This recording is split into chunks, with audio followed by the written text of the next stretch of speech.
오늘 봉독하신 말씀을 통해서 아사왕의 신앙의 개혁이라는 주제로 하나님의 말씀을 증거하겠습니다. 우리나라에는 무속 신앙과 미신이 뿌리 깊게 자리 잡고 있습니다.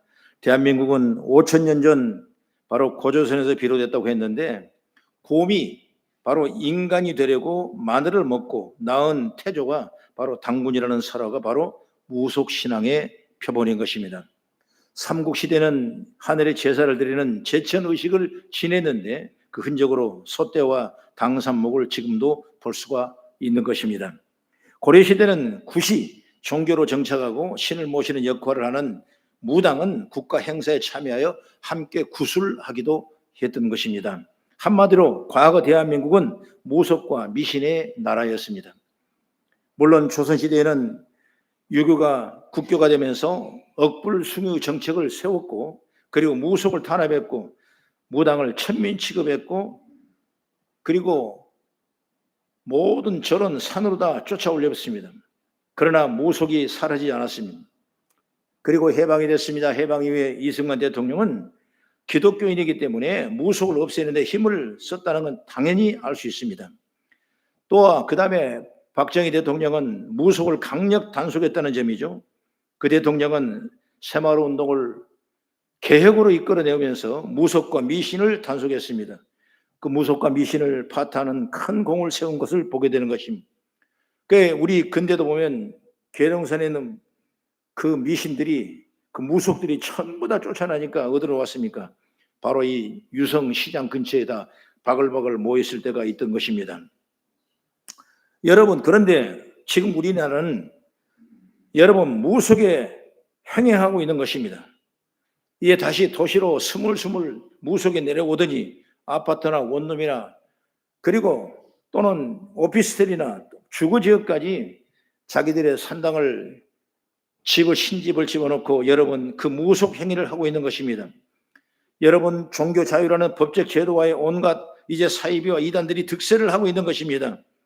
먹고 살만하니까 세계적으로 K-푸드, K-팝, K-방산, 컬처, 원자력, 여러분 한국의 그 K-코리아라는 위상이 엄청나게 발전하고 풍족되면서 넉넉하니까 간이 배 밖으로 나오면서 개혁되지 못한 정치가 흉흉하고 온 나라를 지배하고 있다는 걸 보게 되는 것입니다. 오늘 그 말씀을 생각하면서 우리가 본문을 읽으면서 정말로 우리는 아사왕의 신앙개혁이 뭔가 라고 생각했을 때 우리 민족적 개혁이 되는 은총과 축복이 함께하기를 난 주의 이름으로 축원합니다. 이 본문이 나오는 남유다의 아사왕이 나오는데, 이 아사왕은 원래 다윗이 처음으로 사울 왕 이후에 왕이 되고 적통이 됐을 때 그 다음에 다윗의 아들 솔로몬이 왕이 되죠. 그리고 솔로몬이 아들이 바로 르호보암이 남쪽 유다를 차지하게 되고 북쪽에는 여로보암이라는 왕이 돼서 그때 비로소 남과 북이 나눠지는 그런 철저한 이 고통과 아픔의 시간이 바로 이스라엘 유대 민족 사이에 일어난 걸 보게 되는 걸 알게 되는 것이죠. 그때 이 남쪽의 적통인데 바로 다윗 다음에 솔로몬 다음에 르호보암, 그리고 르호보암의 이 아비야, 그리고 아비야 아들이 누구냐? 바로 아사 왕이 되는 것입니다. 그래서 오늘 본문에 읽었던 이 말씀을 통해서 아사 왕의 신앙개혁이 뭔가라는 이런 주제로 함께 은혜를 나누는 시간 되기를 바라겠습니다. 아사 왕은 남유다 세 번째 왕으로 주전 910년부터 869년까지 무려 41년 동안 왕위에 올랐다는 사람입니다. 역대하 14장 이후 보면 아사 왕은 참 다양한 삶을 살았습니다. 종교개혁을 하기 위해서 했고, 아람과 동맹을 맺게 되었고, 롤러코스터를 타는 인생을 살았습니다. 그 중에 아사왕의 시력 중에 으뜸이 뭐냐? 바로 신앙을 개혁했다는 것입니다. 오늘은 이 아사왕은 신앙개혁을 살펴보면서 우리도 마음에 다짐을 하고 개혁되어가는 날마다 신앙으로 채워지는 은총과 축복이 있기를 난 주의 이름으로 부탁을 드립니다. 그럼 첫째로 뭐냐? 아사왕은 뭐냐? 우상을 제거했어요. 우상. 2절 3절의 말씀, 5절의 말씀하시지 아사 왕이 되자 하나님을 바라보며 선과 정의를 행했다 이렇게 말씀하고 있어요.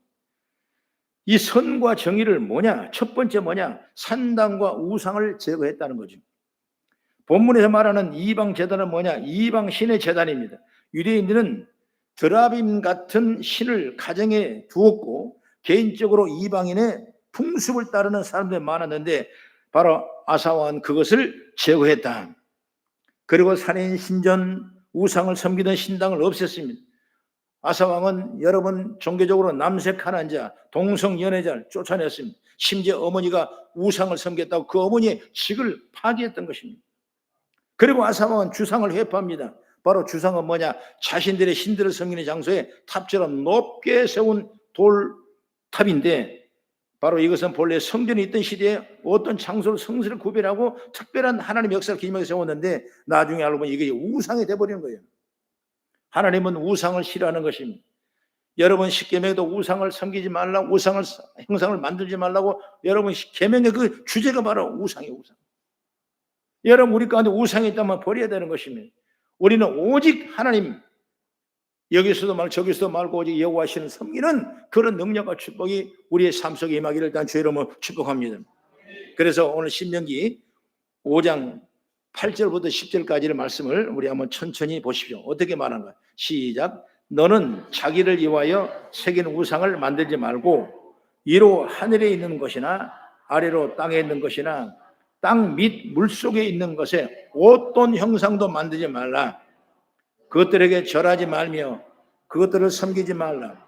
내 하나님 여호와는 질투하신 하나님인즉 나를 미워하는 자의 죄를 갚되 아버지로부터 아들에게로 3, 4대까지 이르게 하거니와 나를 사랑하고 나의 계명을 지키는 자에게는 1000대까지 은혜를 베푸니라. 할렐루야.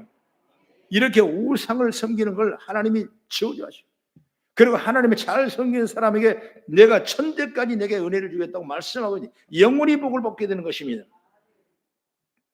하나님이 이렇게 말씀한 이유가 뭐겠습니까? 주상 같은 것들이 처음에는 순수한 목적으로 세워졌습니다. 그러나 점차 그것이 우상이 되고 마는 것입니다. 또 이방 바알 종교와 연관되어 큰 타락의 요인이 됐던 것입니다. 가장 위험한 우상이 뭐냐? 바로 아세라상과 바로 바알신. 바알은 뭐냐? 태양신이라고 그래서 가나안 민족들이 섬기던 아주 능력 있는 신이죠. 아세라는 뭐냐? 바로 풍요를 말하는 거예요. 다산. 그래서 아세라 숭배는 바로 항상 음란한 행동을 같이 하기 때문에 아사왕은 그걸 우상 숭배라고 단호히 여러분 금했던 것입니다. 오늘 본문을 통해 아사왕은 신당과 태양상을 없앴습니다. 신당과 태양상은 바로 태양신 숭배를 했기 때문에 그게 바로 바알 숭배거든요. 이로 바알신이 태양을 지배한다는 사상이 비롯된 것이기 때문에 아사왕은 이렇게 우상을 확실히 제거하고 하나님을 찾자 이렇게 말씀하고 있는 것입니다. 1절의 말씀 보니까 그러고 나니까 어떻습니까? 그의 땅이 10년 동안 평안하더라 그랬습니다. 여러분 우상을 버리니까 우상을 쫓아내니까 여러분 우상을 저주하니까 하나님을 찾으니까 그 다음에 그 삶에 뭐냐? 평안함의 역사가 일어나는 거예요. 여러분 나는 우리 성도들이 다 이렇게 가정이나 생활이나 사업이나 평안으로 축복이 넘치길래 주의 이름을 축원합니다. 우리 하나님은 평안을 주신 분이에요. 왜 불안과 염려를 주시는 것이 아니라 우리에게 평안을 주시고 미래를 기대하게 하시고 미래를 약속하게 하시고 우리에게를 인도하신 주님인 줄 믿으시기 바랍니다. 그 다음에 둘째로 뭐냐? 바로 아사왕은 백성들에게 하나님을 찾게 했어요. 4절에 있는 대로 아사왕은 점심으로 하나님을 찾도록 백성을 인도했습니다. 그리고 아사왕은 자신부터 전심으로 하나님을 찾은 거예요. 이후에 보면 아사왕 시대에 구스 사람 세라가 100만 명을 대군을 이끌고 남유다를 공격해 오는 것입니다. 이런 상황에 세라를 막으려고 나간 아사왕이 여러분 얼마나 어렵겠습니까? 믿음으로 살라고 했을 때 여러분 어려운 일이 얼마나 많아요. 우리 연약하고 부족하지만은 여러분 믿음으로 살라고 여러분 까는데 수많은 사탄 권세들이 우리를 우겨쌈을 당하고 어렵게 만드는 일이 얼마나 많냐고 그러십니다. 아사왕이 신앙을 기억하고 믿음으로 사니까 여호와를 찾으니까 그때 세라가 100만 명을 데리고 쳐들어오는데 여러분 풍년화 길에서 얼마나 고통스럽겠습니까? 그때 아사왕이 하나님 앞에 간절히 기도합니다. 하나님 앞에 기도합니다. 나는 이 기도문이 너무나 멋있는 거예요. 그래서 성경책을 막 여러분 터치를 했어요. 이 기도가 정말 너무나 멋있다.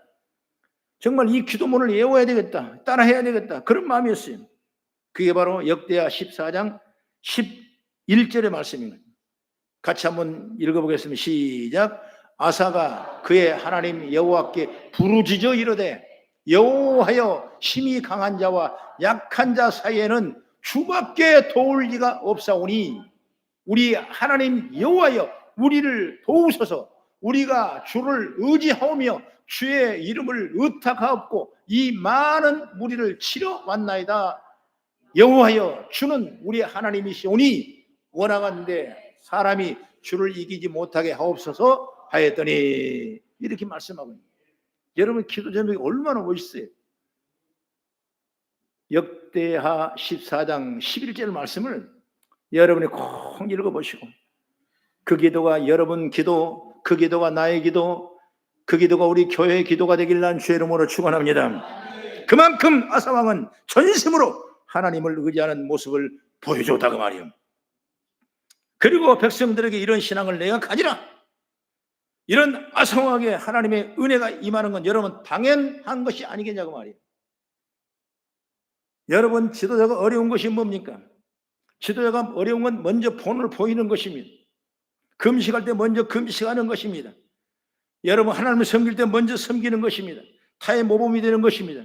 리더가 되는 거 여러분 쉬운 일이 아니에요. 리더십을 연구하는 분들에 의하면 여러 가지 리더십이 있는데, 첫 번째로 뭐냐, 가장 흔한 리더십인데 바로 지시적 리더십이에요. 이거 해라, 저거 해라. 이것이 바로 히틀러식 리더라, 이렇게 말을 하죠. 그 다음에 지원적 리더십이 있습니다. 그건 바로 구성상호간에 서로 인간관계를 잘 조성해서 인간관계끼리 서로 유착할 수 있도록 만드는, 그것이 바로 이 지원적 리더십입니다. 그 다음에 참여적 리더십인 것이 바로 의사결정 과정에 의견 수렴을 다 해가지고 결정하는 그런 리더십이 있는 것입니다. 성취주향적 리더십이 있어요.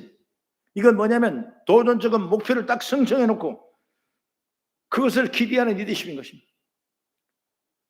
여러분, 전도 목표를 올려놓고 많이 오면 상 주고 1등하면 더 주고, 또 어느 내가 보험회사를 가니까 보험회사는 그래프가 쫙 있어요. 서로 여러분 경쟁하게 되는 것이, 그렇기 때문에 그런 경쟁적 리더십, 성취 지향적 리더십. 여러분, 그러면 최고 리더십이 뭐냐? 바로 최고 리더십은 섬기는 리더십이다. 내가 먼저 섬기는 거예요. 내가 먼저. 바로 섬김 리더십은 본을 보이는 분이 바로 예수님인 줄. 예수님은 스스로 제자들의 발을 씻기는 등 늘 섬기며 사셨어요.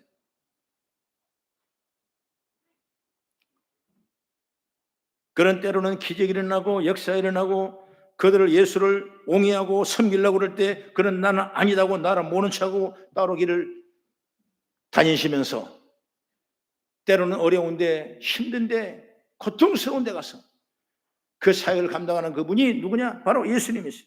그래서 예수님은 철저한 섬김이 되십니다.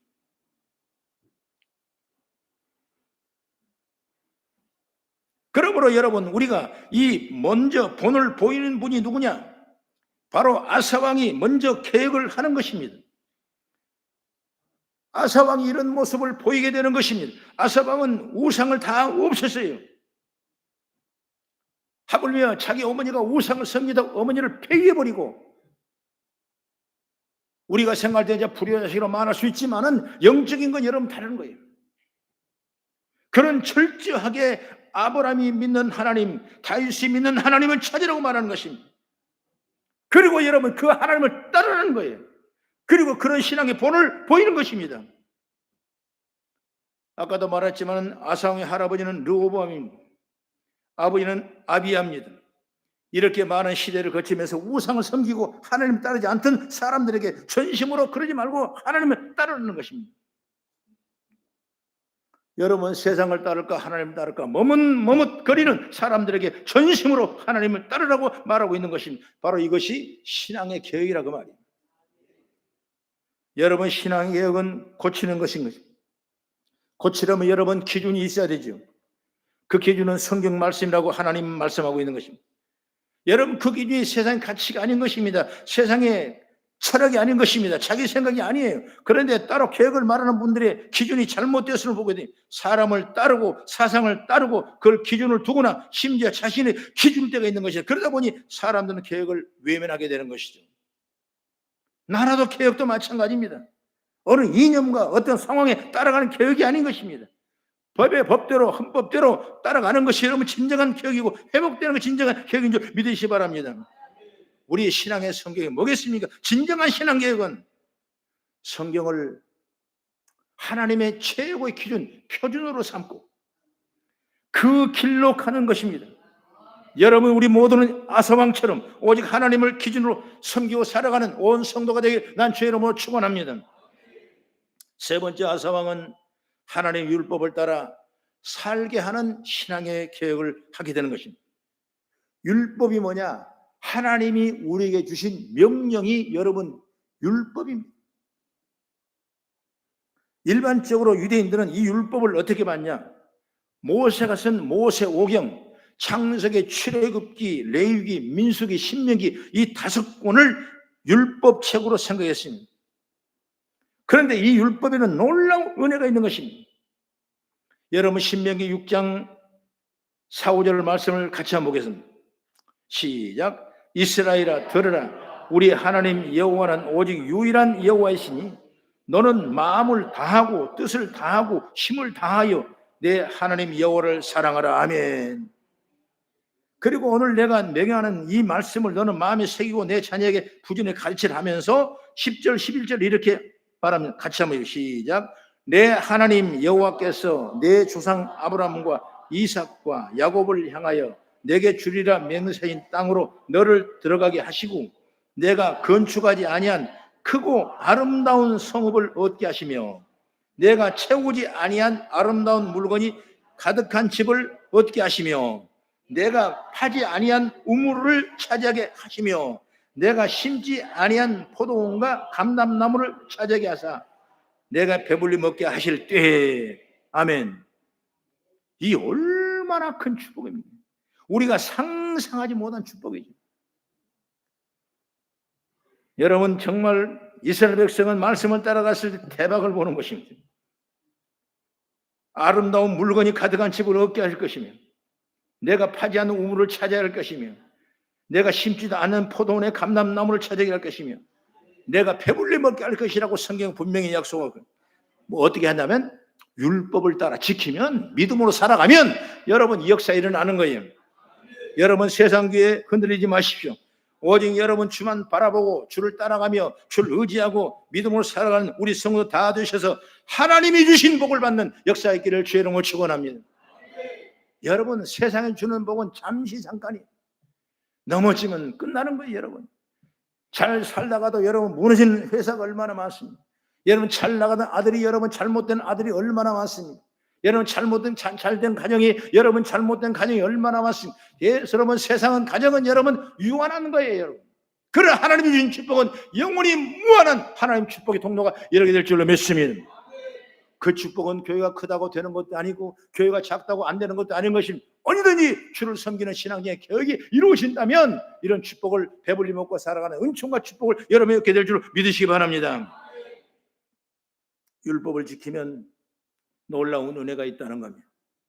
유대인들이 이 말씀을 얼마나 중요하게 생각하는지 이 말씀을 적어서 머리에 차고 다닙니다. 그리고 미간에 옷에 붙이고 다닙니다. 인방과 문설주에 말씀을 붙여놓고 답니다. 바로 이 율법이 하나님 주신 말씀이기 때문에 그러는 거예요. 그 말씀도 살면 하나님 복이 임한 줄 믿으시기 바랍니다. 여러분 신명기 28장을 보면 우리가 잘 아는 말씀이죠. 하나님 말씀을 듣고 그 명령을 지켜 행하면 하나님께 너에게 세계 민족에 뛰어나게 하실 것이고 성읍에서 복을 받고 들에서 복을 받을 것이며 내가 들어와도 복을 받고 내 자녀와 내 소산이 복을 받을 것이며 우양의 세계가 복을 받으시며 들어 나가도 복을 받으시고 성경은 말씀하고 있어요. 여러분 아멘 합시다. 아멘. 여러분 말씀을 듣기만 해도 재미가 있지 않습니까? 다 된다는 거예요. 조건이 하나가 있죠. 말씀을 짓고 행하면 이 축복을 누가 주냐? 하나님이 주시는 거예요. 여러분, 우리 성도의 가정 사업에 하나님 복을 받는 믿음의 그릇들이 차고 넘치는 역사의 길을 주의 이름으로 축원합니다. 목사님을 통해서도 어렵게 신학을 늦게 시작해서 세상 말로 이꼴저꼴 다 보고 산전수전 당했고, 이제 주여 안 되겠습니다. 손 들고 주님에 왔을 때 주님이 나를 외면하지 아니하고 저를 건져 주셨어요. 그러면서 공부를 하게 하고, 그리고 사역을 하게 하고 여기까지 왔습니다. 오늘 저녁에 충청 지역 연합 성회가 일어나는데 제가 총회장으로서 말씀을 대언하게 되는 것입니다. 여러분, 수많은 부흥사, 수많은 능력자가 얼마나 많겠습니까? 그러나 이것은 충청 지역 총회 지역 순회성이기 때문에 제가 설 수밖에 없는 자리예요. 그 전에 제천에서, 충주에서, 청주에서, 천안에서, 그리고 오늘 대전에서 이렇게 성회를 하게 되는 것입니다. 여러분, 순회성회 할 때 얼마나 은혜가 임하는지 몰라요. 그런데 오늘은 좀 걱정이 되는 거예요. 예수님도 여러분 어떻게 말했습니까? 그가 살고 사는 곳에는 하나님 역사가 아니한다고 말했습니다. 냉대를 받았어요. 여러분, 이 고향에서 말씀을 증거한다는 거 쉽지 않을 거예요. 그러나 하나님 주신 은혜를 믿고 여러분 말씀을 전할 것입니다. 여러분 오셔서 은혜 많이 받으시고 하나님의 영광에 가득 채워지고 다시 한번 말씀을 통해 신앙을 개혁되게 하시고 하나님 나라가 임하지는 온전한 축복의 역사가 여러분의 길을 주의 이름으로 축원합니다. 우리가 신앙 개혁을 하는 이유가 뭐냐? 바로 하나님의 뜻을 따라가는 것입니다. 그런 사람은 하나님의 복을 주시고 은혜를 주신다고 말씀하고 있는 것입니다. 바로 아사왕의 신앙 개혁은 모든 백성과 나라 전체가 하나님을 따라서 복을 가져오는 신앙 개혁이 아사의 신앙 개혁이에요.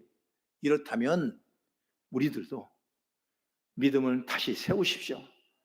나 없어도 될 거야. 이건 믿음이 아닌 것입니다. 내가 가야 된다는 믿음과 확신을 가지십시오. 여러분, 나 때문에 교회가 산다는 믿음을 가지십시오. 여러분, 그래서 더욱더 모이는데 힘쓰고 그리고 주를 찬양하고 예비하는 그런 성도가 많아졌을 때 그게 바로 신앙의 개혁인 것입니다.